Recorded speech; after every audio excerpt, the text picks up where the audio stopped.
Todds Brooklyn is one of the three original shipyards that were merged to form Todd Pacific Shipyards Corporation in 1916. And it was actually the one at which founder William H. Todd was employed as a foreman boilermaker from 1895. Prior to 1916, it was known as the Robbins Dry Dock and Repair Company.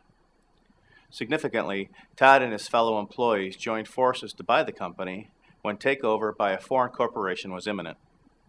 At the time, Todd Shipyards was the largest such facility in the New York City area, covering 29 acres and employing 3 floating dry docks and 2 graving docks. During the Second World War, Todds Brooklyn employed some 20,000 workers.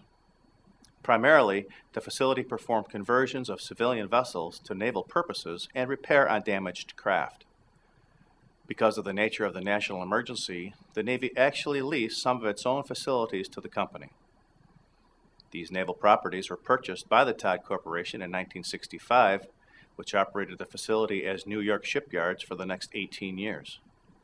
As Todds downsized in the 1980s, the corporation began to divest itself of many of its shipyards. The New York Shipyard was closed in 1983.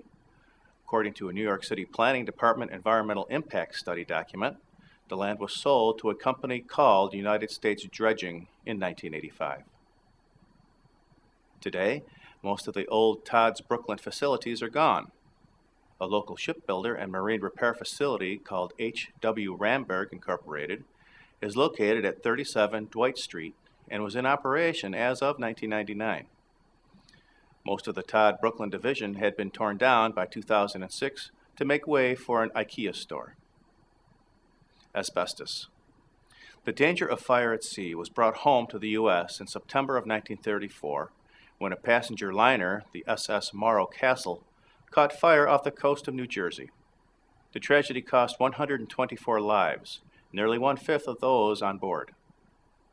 As a result, the marine industry began lobbying the U.S. Congress for more stringent safety measures. Eventually, the federal government became the largest consumer of asbestos. The asbestos industry had long known of the harmful effects of asbestos. In fact, the substance had been regulated in the UK since 1931. Little of this information was made available by the asbestos industry during the Senate hearings on the USS Morro Castle disaster, however. It appears that later the Roosevelt administration was made aware of these concerns, but chose to withhold the information out of concerns over disturbances in the labor element in the face of a national emergency. By 1943, the federal government had issued safety guidelines recommending that shipyard workers wear respirators on the job. Nonetheless, these guidelines were not generally enforced until the 1970s. Thank you for watching. This video was produced by Asbestos.Net, a leading resource on all aspects of asbestos and mesothelioma.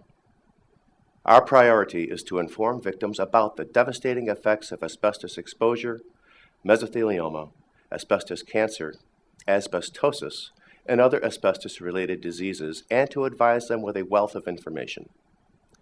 Individuals whose lives have been touched by mesothelioma have numerous questions and concerns. Their caregivers and family members also need accurate, reliable information.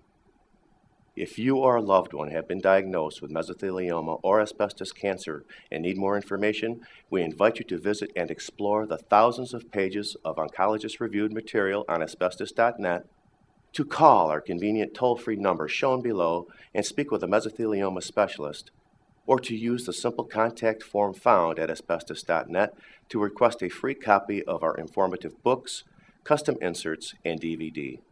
Asbestos.Net. Information and help for patients and families.